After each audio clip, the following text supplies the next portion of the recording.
तो मेरे भाई बहन, आप लोगों को पता है कि ये न्यू बुक है। क्लास 8 का गणित एनसीईआरटी से आधारित है। अध्याय 4 अंकड़ों का प्रबंध। प्रश्नावली 4.2 क्वेश्चन। इन प्रयोगों में आप जो परिणाम देख सकते हैं उन्हें लिखिए। एक कह रहा है पहिए को घुमाना। ये देखिए पहिया है, ये पहिया में इसका परिणाम देखिए क्या क्या लिखा है। ए फिर बी है, सी है, डी है। ये पहिया को कहता है घुमाने के लिए। तो इसका परिणाम क्या क्या दिखेगा, तो वही हमको लिखना है। तो देखिए पहिया को घुमाएंगे तो इसमें परिणाम क्या क्या दिखेगा। ए बी सी डी, यही हमारा परिणाम इसमें दिखेगा। तो इसका आंसर यही हो जाएगा। अब हम बी समझेंगे।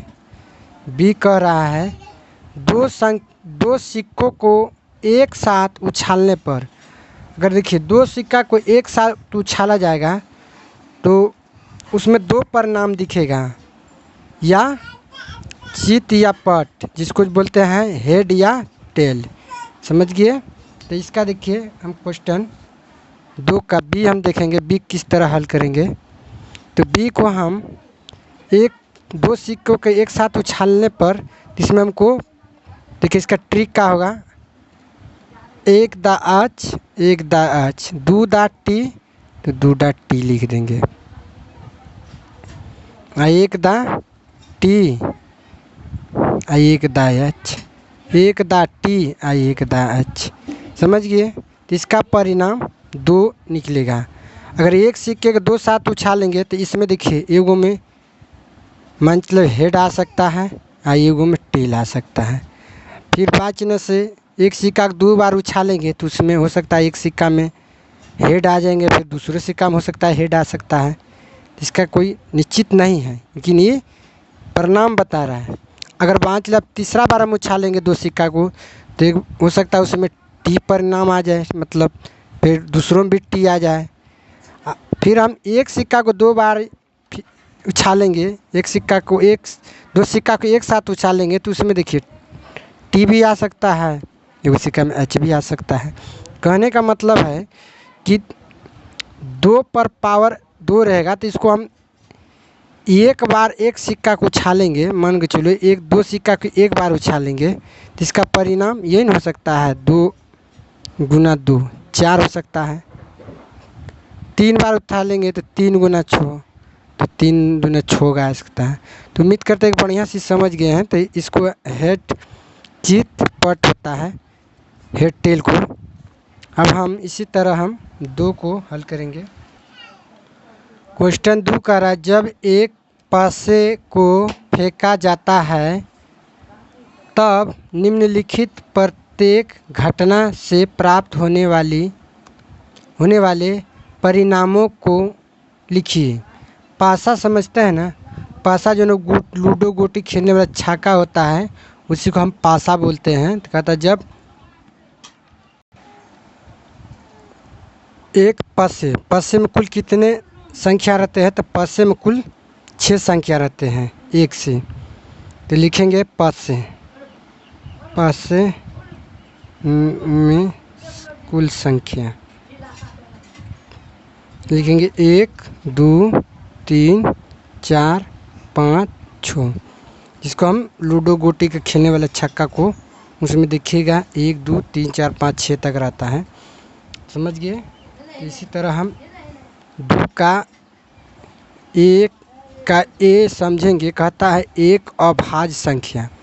तो आपको पता है कि अभाज्य संख्या कौन है, जो कि एक से कटे, एक से और स्वयं अपने से, मतलब कोई एक संख्या से कटे और एक स्वयं अपने से कटे, उसे कहते हैं अभाज्य संख्या। अभाज्य संख्या समझ गए। अभाज्य संख्या नहीं समझे तो इसे अभाज्य संख्या वाला वीडियो बहुत बनाए हुए हैं, उसका चैनल पर भी जाकर देख सकते हैं। तो इसको समझेंगे। कहता एक अभाज्य संख्या, तो इसमें अभाज्य संख्या कौन होगा। देखिए जो कि 2 है, 2 एक से कटेगा और 2 से कटेगा, इसके अलावा किसी से नहीं कटेगा। 3 देखिए 1 से कटेगा और 3 से कटेगा, इसके अलावा किसी से नहीं कटेगा। देखिए 4 1 से भी कटता है, 2 से भी कटता है, 4 से, ये नहीं होगा। 5 देखिए 1 से कटेगा और 5 से कटेगा, तो समझ गए। तो यही हुआ हमारा अभाज्य संख्या। तो देखेंगे तो लिखेंगे 1 का ए नंबर, 1 का ए कौन कौन एक अभाज्य संख्या है, तो इसको लिख देते हैं। एक अभाज्य संख्या कौन कौन है, तो ये हो जाएगा 2 3 5, ये हमारा अभाज्य संख्या है। क्या है, ये अभाज्य संख्या है, तो लिख सकते हैं अभाज्य संख्या। ये हमारा आंसर हो गया। उसी तरह हम बी को समझेंगे। बी में कह रहा है एक अभाज्य संख्या नहीं है। इसमें से देखिए अभाज्य संख्या कौन कौन सा नहीं है, तो इसको हम लिख सकते हैं बी में लिख सकते हैं अभाज्य संख्या। देखिए इसमें से जो एक, इसमें देखिए कौन कौन सा संख्या नहीं है, 1 नहीं है, 4 नहीं है, 6 नहीं है, तो ये हमारा अभाज्य संख्या नहीं है। 1 4 6 अभाज्य संख्या नहीं है। इसका आंसर यही हो गया। उम्मीद करते हैं कि आप लोगों को क्वेश्चन 2 का भी बढ़िया तरह से समझ में आ रहा है। समझ में आ रहा है तो अपने भाई को एक लाइक करेंगे। इसी तरह हम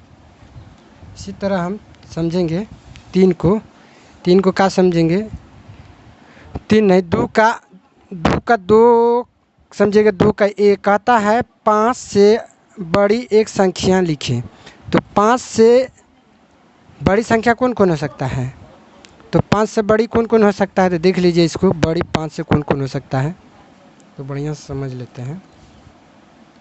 कहता 5 से बड़ी एक संख्या लिखिए, तो 5 से बड़ी एक का है 6 है, तो इसको हम लिख सकते हैं 2 का ए, इसका हो जाएगा 6 आंसर हो जाएगा। उसी तरह हम बी लिखेंगे। बी का भी समझेंगे। बी देखिए क्या कह रहा है, 5 से बड़ी संख्या नहीं है। 5 से कौन कौन बड़ी संख्या नहीं है, तो 5 से देखिए समझेंगे, इसको बढ़िया से बेहतरीन तरीका समझेंगे। इसमें से देखिए कौन कौन नहीं है, देखिए 1 2 3 4 5 तक होगा, समझ गए। इसको कह रहे हैं इसमें 5 से बड़ी संख्या नहीं है, तो नहीं है तो वही लिखेंगे। 5 से कौन कौन बड़ी संख्या नहीं है, तो 1 नहीं है, 2 नहीं है, 3 नहीं है, 4 नहीं है, 5, यही आंसर हो जाएगा। उम्मीद करते हैं कि बढ़िया से समझ गए होंगे। तो हम नेक्स्ट वो हम 3 नंबर को देखिए। 3 नंबर का क्वेश्चन कह रहा है ज्ञात कीजिए। तो 3 का कहता है ए प्रश्न, ए नंबर का था प्रश्न 1 को, तो प्रश्न 1 देखिए यहाँ दिया हुआ है, प्रश्न 1 तो वही कह रहा है प्रश्न 1 में सूचक के डी पर रुकने की प्रयोगिता बता रहे हैं। तो इसको डी पर रुकने का प्रयोगिता बताना है। 3 का क्वेश्चन समझ गए कि प्रश्न 1 ए में जो प्रश्न 1 ए में जो दिया हुआ है, प्रश्न 1 का जो ये है देख रहे हैं, ये यही है, तो इसी को हल इसी के ऊपर है, देख लीजिए।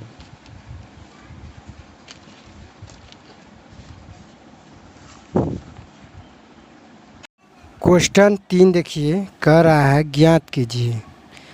3 का ए में कहता है प्रश्न 1, प्रश्न जो नहीं 1 है, ये यही कह रहा है।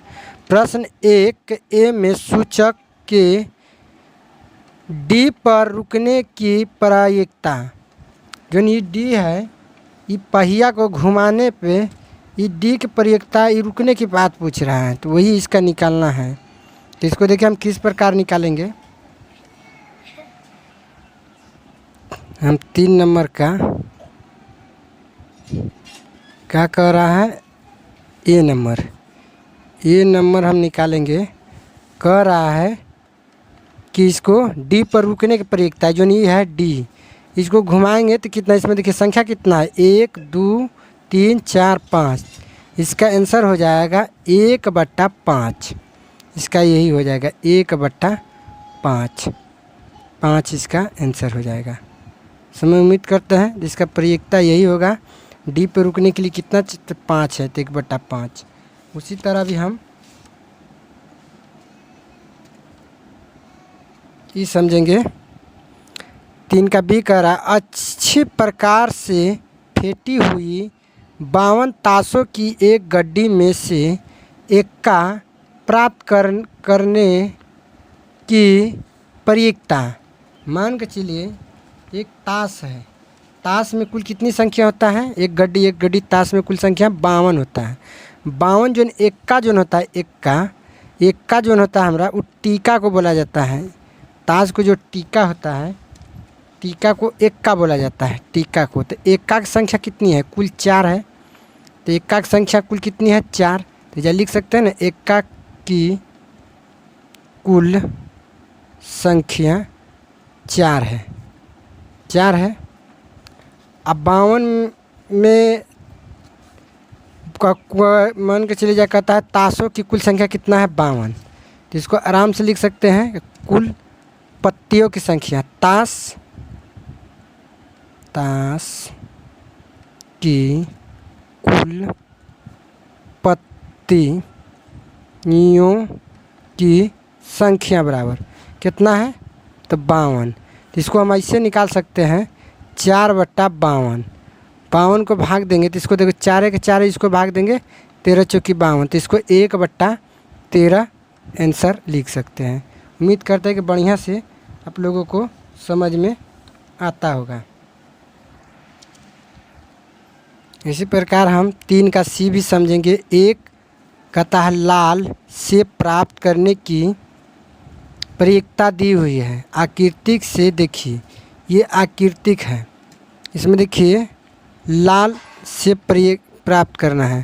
तो ये सेब की संख्या 1 2 3 4 5 6 7, इसमें सेब की संख्या 7 है। तो इसको आर देखिए इसमें क्या होगा, 1 2 3 4, 4 गो है, इसको हम 4 लिख सकते हैं। तो 3 का हम सी कैसे लिखेंगे, 4। उसके बाद देखिए इसमें कुल कितनी है संख्या, 1 2 3 4 5 6 7। तो इसी तरह हम इसको बटा में 7 लिख सकते हैं। इसका आंसर ऐसे होता है। तो उम्मीद करते हैं कि बढ़िया से 3 का भी समझ गए होंगे।